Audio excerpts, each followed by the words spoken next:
કેશોદ એરપોર્ટના નામે સક્રિય થયેલી ઠગબાજ ટોળકી વેપારીઓને નિશાન બનાવી રહી હોવાનો દાવો થઈ રહ્યો છે। ભોગ બનનાર વેપારીના જણાવ્યા પ્રમાણે ઠગબાજ દ્વારા ફોન કરીને એવો દાવો કરાયો કે કેશોદ એરપોર્ટ પર પાણીની બોટલ તથા અન્ય સામાનની જરૂરિયાત છે। બાદમાં વેપારીઓને ભરોસો બેસે એ માટે મોટો ઓર્ડર આપવામાં આવે છે। બાદમાં તેનું પેમેન્ટ વધારે થઈ ગયું છે એવા સ્ક્રીનશોટ મોકલીને વધેલી રકમ ફરીથી ટ્રાન્સફર કરાવીને રૂપિયા પડાવે છે। મારી સાથે મધુવન હોટલ વાળાને ફોન આવ્યો હતો એક હિન્દી ભાષીનો કે ભાઈ અમારે બિસ્લેરી પાણીની જરૂર છે તો અમને 100 પેકેટનું સેટિંગ કરાવી દો, અમારે એરપોર્ટે જરૂર છે। એટલે એ હોટલવાળાનો મને ફોન આવ્યો કે ભાઈ આપણે એરપોર્ટે માલ નાખવાનો છે। હું કહું કાંઈ વાંધો નહીં ભાઈ, સવારે જાઉં તો સવારે ગાડી ભરીને અમે આવ્યા તો પહેલાં ગેટ પાસનું નામ આપે છે કે ભાઈ તમે એરપોર્ટથી 1 કિલોમીટર છેટા રહીને મને કોલ કરજો।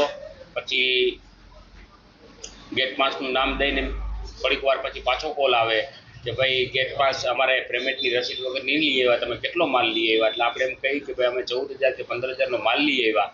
એટલે એ તમારા ખાતામાં પૈસા નાખવામાં બેંક ડિટેલ બધી માગે છે અને એ બેંક ડિટેલ એની મેસેજમાં લખીને અને ક્રેડિટ ને બધું હાથે ખોટું લખીને અને તમને ડબલ પૈસાનો મેસેજ નાખે છે। એટલે તમને એમ થાય કે ભાઈ મારા બેંકના અકાઉન્ટમાં પૈસા આવી ગયા પણ ખરેખર આવ્યા ન હોય।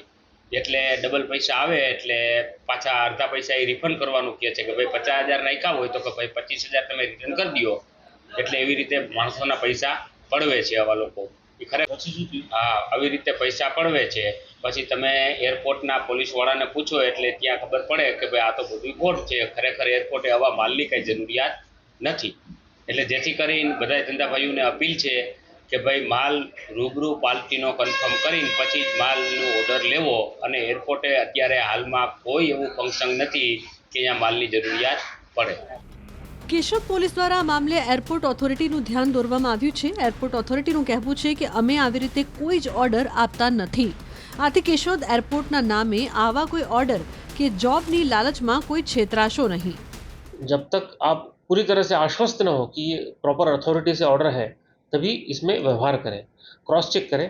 और अगर आपको ऐसी कोई लोग मिले, आप कांटेक्ट करें तो नियरेस्ट पुलिस स्टेशन से संपर्क करें ताकि हम इस तरह के लोगों को हम पकड़ पाएंगे। नहीं, फिलहाल ये हमारे कॉग्नाइजेंस में आया है कि ऐसा हो रहा है, लेकिन जब तक हमें कोई स्पेसिफिक बंदा कोई आके हमारे पास कंप्लेंट दे तब तक हम पुलिस को कंप्लेंट नहीं कर पाए।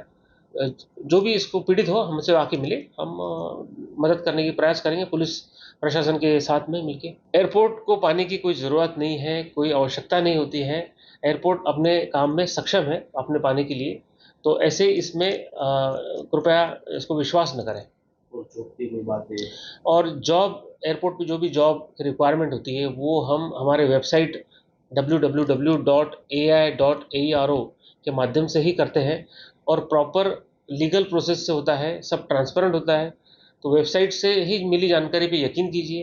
अगर कोई फेक वेबसाइट बना रहा है या कोई फेक एप्लीकेशन दे रहा है उस पर यकीन नहीं कीजिए।